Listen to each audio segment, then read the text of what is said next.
Ela era conhecida como Breezy, e o apelido combinava perfeitamente com quem ela era. Brienne Pennington cresceu no Texas, filha de Robert e Elizabeth, e carregou ao longo da vida uma energia que iluminava os ambientes por onde passava. Cavaleira profissional desde pequena, membro do Clube 4H, cantora no coral da igreja, apaixonada por fichas verdadeiras, culinária e heavy metal, ela era, segundo todos que a conheciam, a pessoa mais engraçada e mais generosa do grupo. Uma gema absoluta para o mundo, escreveu sua prima no Facebook. Com 30 anos, Brienne havia construído uma vida que, de fora, parecia o retrato perfeito de uma família americana. 4 filhos: Avery, de 9 anos, Levi, de 7, e mais 2, de 5 e 2 anos, um marido veterano das Forças Armadas, uma casa histórica de 1880 que ela mesma estava restaurando tijolo por tijolo em Gardner, Massachusetts, galinhas exóticas no quintal e planos de futuro. Mas por trás das fotos cuidadosamente postadas nas redes sociais, algo havia muito tempo vinha se acumulando em silêncio. No domingo, 22 de outubro de 2023, 4 crianças pequenas saíram sozinhas de casa e foram bater na porta da vizinha. Disseram que não conseguiam encontrar o pai e que a mamãe estava no quarto, chorando e sem conseguir acordar. O que os policiais encontraram ao subir as escadas da casa, no número 42 da Cherry Street, mudaria para sempre a vida daquela família e levaria ao maior cerco policial que Gardner, Massachusetts, já viu.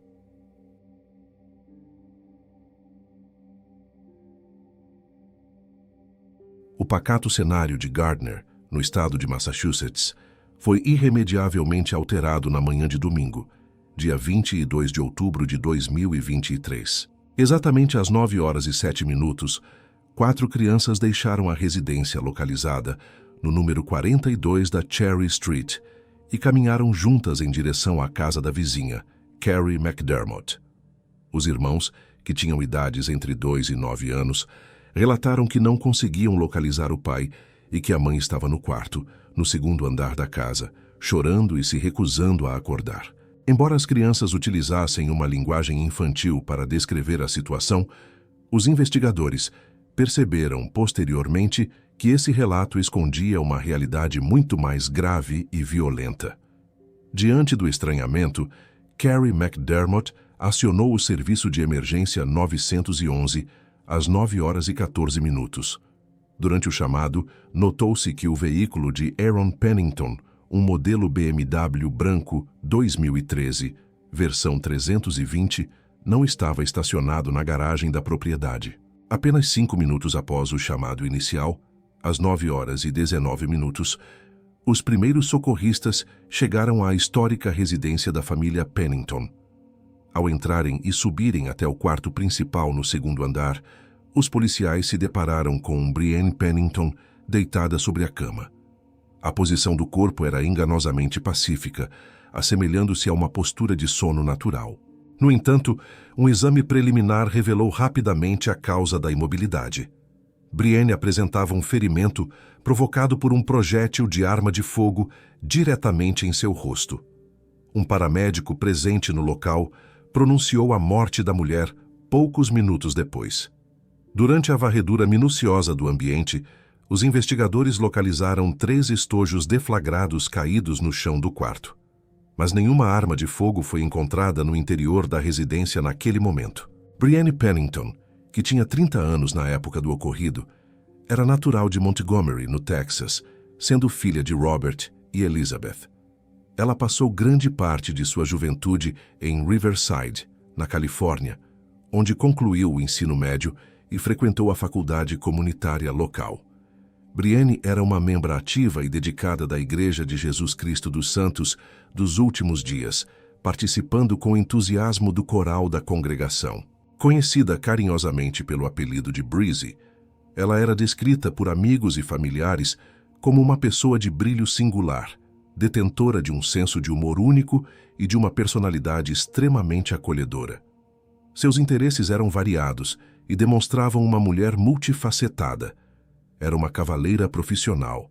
Destacou-se em ciências naturais durante sua participação no Clube 4H e possuía uma grande paixão por culinária, música heavy metal e pelo gênero de crimes reais. Além disso, Brienne era uma maquiadora talentosa e uma artista dedicada ao trabalho de restauração. A trajetória de Brienne cruzou-se com a de Aaron Pennington, no Arizona, culminando em um casamento celebrado em julho de 2013. Ao longo de uma década de união, o casal teve 4 filhos: Avery, atualmente com 9 anos, Levi, com 7 anos, e outros 2 filhos menores, de 5 e 2 anos de idade. Em junho de 2022, a família decidiu se mudar da Califórnia para a cidade de Gardner, em Massachusetts. Essa mudança foi motivada por uma nova oportunidade de trabalho para Aaron, mas para Brienne, representava a concretização de um sonho antigo: possuir e restaurar uma casa histórica na região da Nova Inglaterra.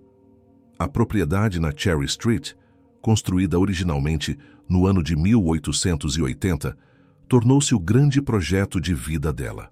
Brienne compartilhava orgulhosamente o progresso da reforma em grupos de redes sociais e transformou o quintal em um pequeno sítio onde criava galinhas exóticas com as próprias mãos.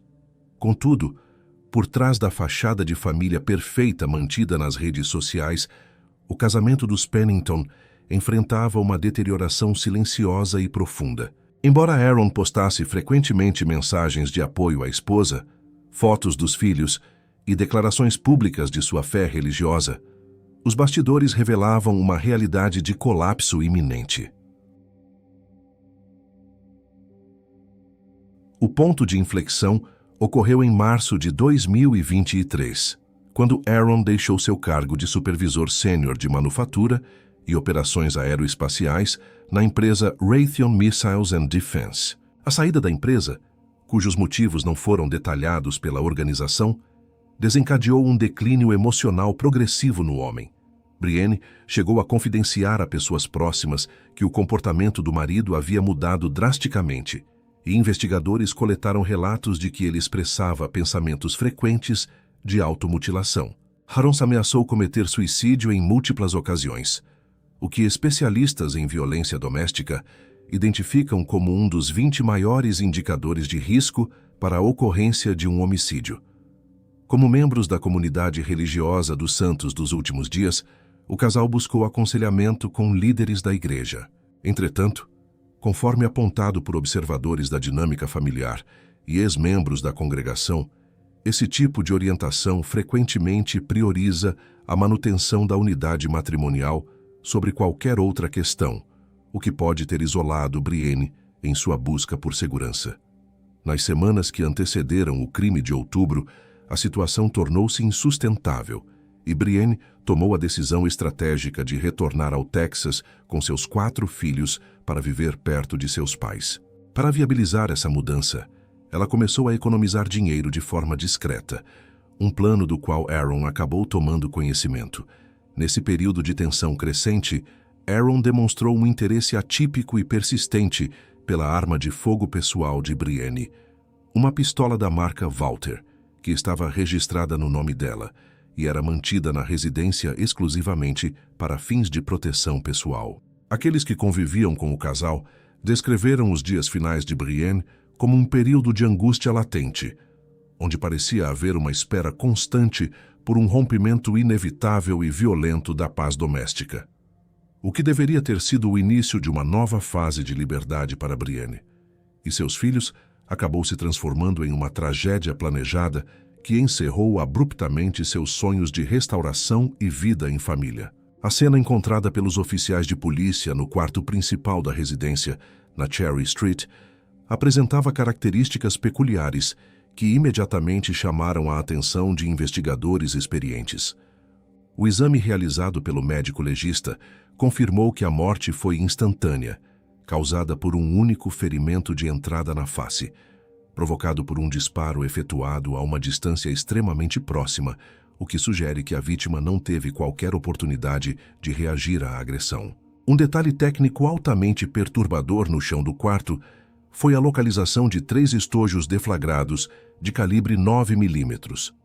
Apesar da presença dessas 3 cápsulas, os peritos encontraram apenas um ferimento no corpo de Brienne, e não detectaram qualquer impacto de projétil nas paredes, no teto ou nos móveis do ambiente. Essa discrepância levou os especialistas forenses a trabalharem com a hipótese de que a arma possa ter sofrido uma falha mecânica ou que tenham ocorrido disparos em falso antes do tiro fatal ser desferido. Além disso, a segurança do local reforçava a ausência de terceiros, pois todas as janelas estavam trancadas pelo lado de dentro e a porta principal não exibia sinais de arrombamento ou violação. O único ponto de acesso funcional naquela manhã era a porta da cozinha, utilizada pelas crianças para sair da casa. As investigações forenses incluíram a coleta de material biológico em diversos pontos da residência, e os resultados foram conclusivos ao indicar que todos os perfis de DNA e impressões digitais encontrados pertenciam apenas aos membros da família Pennington. Durante a conferência dos pertences de Brienne, confirmou-se que sua pistola Walther havia desaparecido. Não foram encontrados sinais de que alguém tivesse revirado gavetas ou caixas em busca da arma, indicando que o autor do crime sabia exatamente onde o armamento era guardado.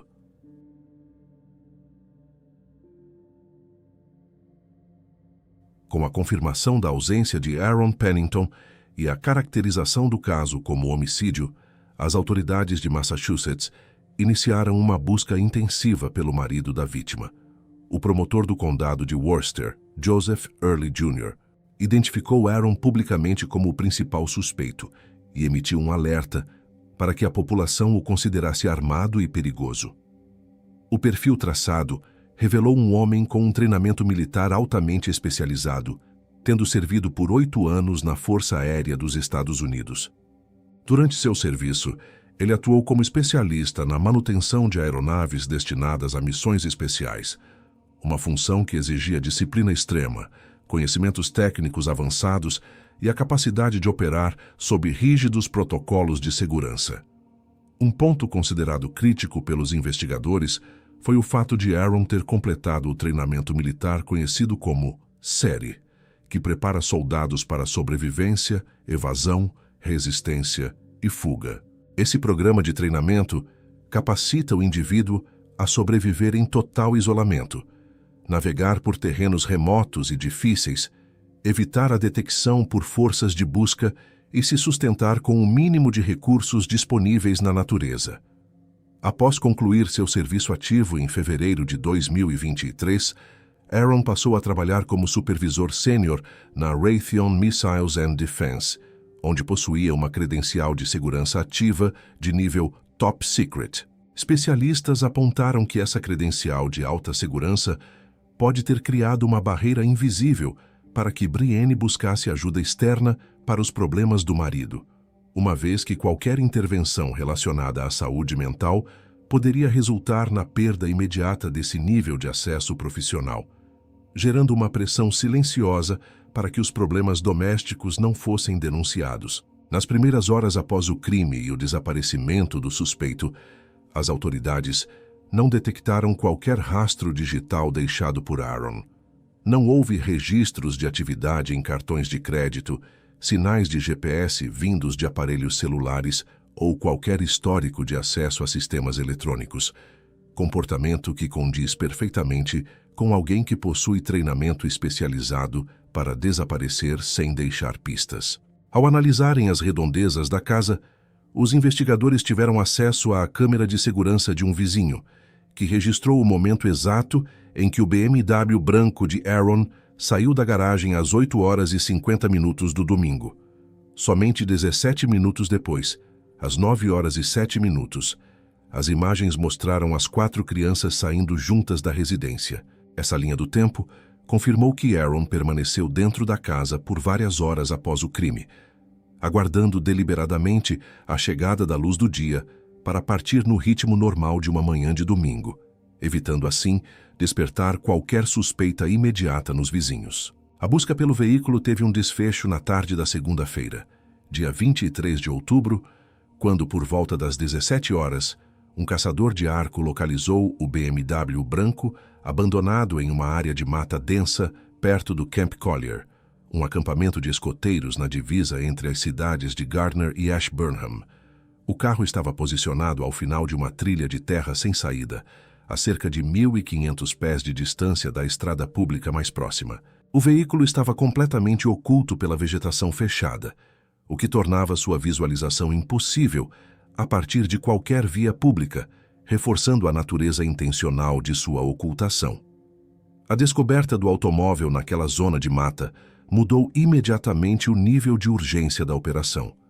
As autoridades emitiram um alerta de código vermelho para os moradores das ruas Kelton, Wheeler, Raymond e Stone, com ordens expressas para que todos permanecessem trancados dentro de suas casas. Esse aviso de segurança pública permaneceu em vigor até às 21h45 daquela noite, enquanto as equipes de busca tentavam localizar qualquer sinal do fugitivo na vasta e complexa área florestal da região.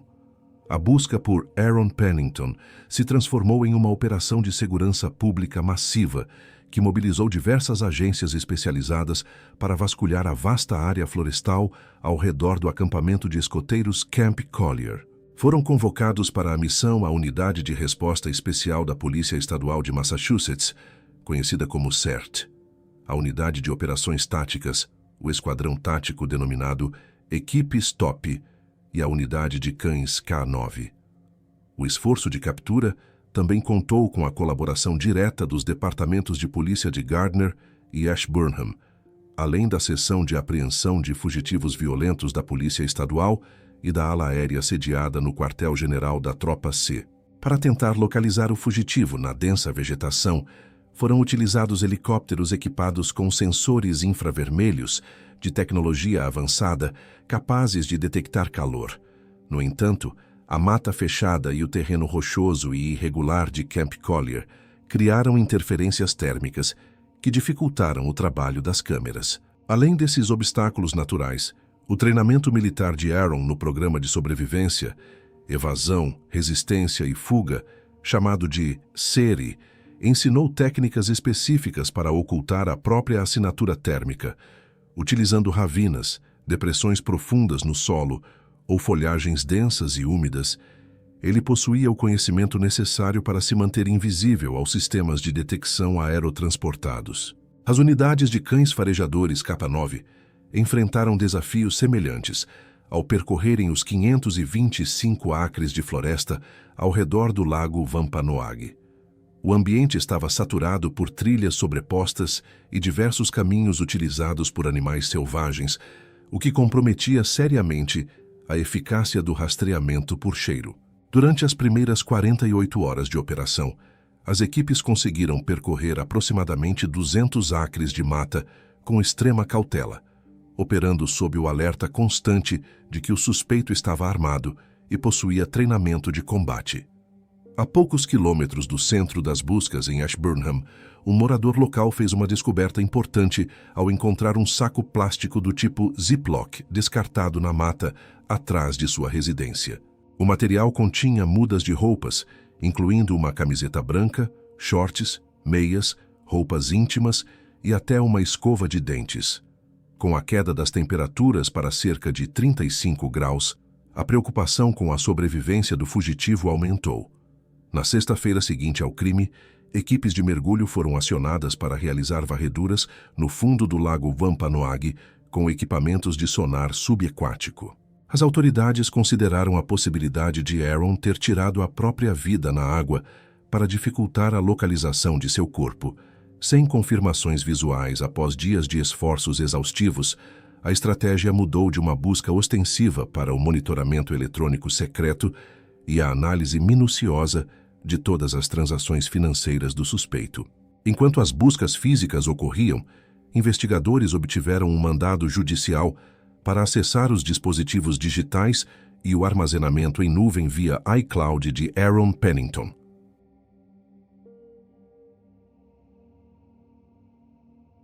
No aplicativo de notas, foi descoberto um documento perturbador criado no sábado, dia 21 de outubro de 2023, às 19h04, exatamente na noite anterior ao assassinato. O texto, escrito em primeira pessoa, funcionava como um guia operacional de instruções para o crime.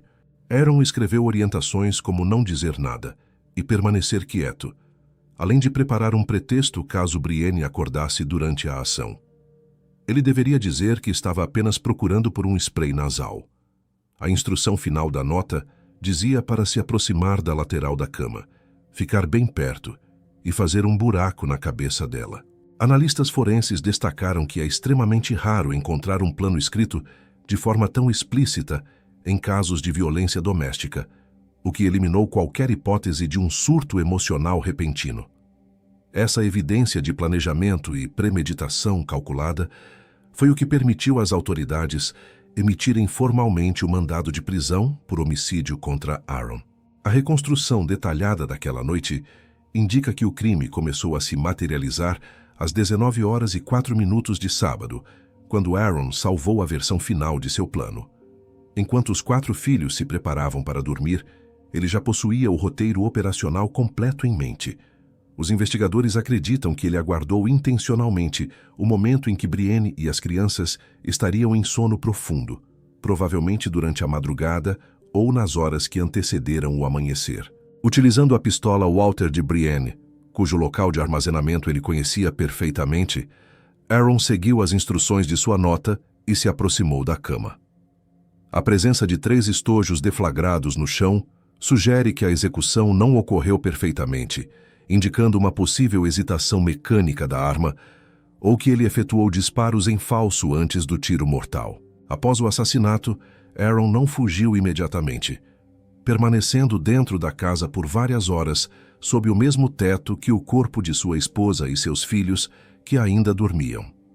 Esse período foi identificado pelos detetives como uma janela de espera deliberada, planejada para que sua partida ocorresse no ritmo normal de um domingo de manhã, sem levantar suspeitas entre os vizinhos. Às 8h50, com a filha Avery, de 9 anos, e o filho Levi, de 7 anos, já acordados e circulando pela residência, Aaron utilizou uma tática final de misdireção. Ele afirmou para as crianças que a mãe estava chorando no quarto e que elas não deveriam incomodá-la. Um pretexto calculado que garantiu a ele uma vantagem de aproximadamente 10 minutos antes que o socorro fosse buscado. Quando as câmeras de segurança registraram seu BMW branco, dobrando a esquina em direção ao norte de Gardner, as crianças ainda estavam paradas no corredor do 2º andar, do lado de fora da porta do quarto, sem saber que seu pai jamais retornaria para aquela residência. Para compreender a mentalidade de Aaron Pennington e as raízes da tragédia na Cherry Street, os investigadores realizaram uma análise profunda de seu histórico digital, revelando comportamentos que especialistas consideram altamente significativos. Um dos registros mais reveladores remonta ao ano de 2012, quando Aaron tentou estabelecer um canal na plataforma YouTube intitulado Hobo Huts. O conteúdo desses vídeos mostrava Aaron e seus amigos invadindo abrigos improvisados de pessoas em situação de rua para vasculhar seus poucos pertences enquanto riam da situação. Em uma gravação específica, ele detalhou como arrombou um espaço pessoal trancado, onde uma pessoa estava dormindo, apenas para satisfazer sua curiosidade sobre o que havia lá dentro. Analistas de comportamento criminal identificaram nesses vídeos indicadores precoces de uma severa violação de limites e uma clara ausência de empatia pelos outros. Essa necessidade de controle e vigilância se intensificou quando ele iniciou seu relacionamento com Brienne em janeiro de 2013. No início da relação, Aaron alterou seu status no Facebook 3 vezes em apenas 3 meses, um sinal de instabilidade emocional. Nos anos seguintes, ele passou a documentar de forma obsessiva e pública cada detalhe da vida de Brienne, incluindo fotos dela durante sessões de pedicure, no cabeleireiro e até durante a depilação de sobrancelhas. Ele estava quase sempre presente nessas ocasiões, raramente deixando-a sozinha. Em outubro de 2019, ele declarou publicamente que não seria nada sem ela, o que sugere que sua própria identidade estava fundida à imagem de Brienne e que ele não se via como um indivíduo independente. A deterioração final do vínculo tornou-se evidente em junho de 2023, quando Aaron publicou uma homenagem de Dia dos Pais, chamando Brienne de a pessoa mais importante da Terra. Ao contrário de postagens anteriores, Brienne não reagiu com curtidas ou comentários. Um silêncio que investigadores interpretaram como um sinal de que o laço emocional já estava rompido muito antes do crime. A estrutura da comunidade religiosa da qual faziam parte também desempenhou um papel na manutenção desse controle. Na doutrina da Igreja de Jesus Cristo dos Santos dos Últimos Dias, o marido é visto como o líder espiritual absoluto do lar. Ex-membros relatam que o aconselhamento oferecido por líderes nessas situações prioriza a preservação do casamento acima da segurança da mulher, muitas vezes rotulando aquelas que desejam a separação como figuras destrutivas para a unidade familiar eterna. Diante da perda de controle sobre Brienne e sobre a estrutura doméstica que sustentava sua identidade, Aaron foi enquadrado no perfil comportamental de aniquilador familiar. Esse tipo de agressor não enxerga o fim de um relacionamento como uma separação, mas como a aniquilação de si mesmo, respondendo com violência letal quando percebe que sua autoridade está sendo desafiada. No momento atual, Aaron Pennington permanece oficialmente como um fugitivo desaparecido. Logo após a descoberta das notas digitais que detalhavam o planejamento do crime às 19h04 de sábado, um mandado de prisão por homicídio foi formalmente emitido contra ele. Apesar desses esforços monumentais, nenhum rastro físico confirmado de Aaron foi encontrado após o abandono do seu automóvel BMW. As autoridades mantêm o monitoramento constante de registros financeiros para verificar se houve saques antecipados de dinheiro em espécie para financiar uma fuga prolongada e evitar o uso de cartões rastreáveis. A ausência prolongada de qualquer contato com parentes ou amigos no Texas ou na Califórnia sustenta duas hipóteses principais de investigação. A primeira sugere que Aaron esteja utilizando seu treinamento de sobrevivência militar para permanecer em fuga e oculto na natureza. A segunda hipótese considera que ele possa ter tirado a própria vida na floresta logo após o desaparecimento. Diante do silêncio, os familiares de Brienne fizeram um apelo público emocionante, pedindo que ele não seja covarde e se entregue pelo bem de seus 4 filhos. As 4 crianças, Avery, de 9 anos, Levi, de 7 anos, e os 2 irmãos mais novos, de 5 e 2 anos, estão sob a proteção e guarda do Departamento de Criança e Família de Massachusetts. O destino permanente da guarda das crianças ainda está sendo decidido por meio de processos legais entre parentes que vivem em estados diferentes. Atualmente, a casa no número 42 da Cherry Street encontra-se deserta. As galinhas exóticas que Brienne criava com tanto zelo e os vestígios da restauração da casa histórica que ela amava são as únicas lembranças físicas de uma família que tentou um novo começo.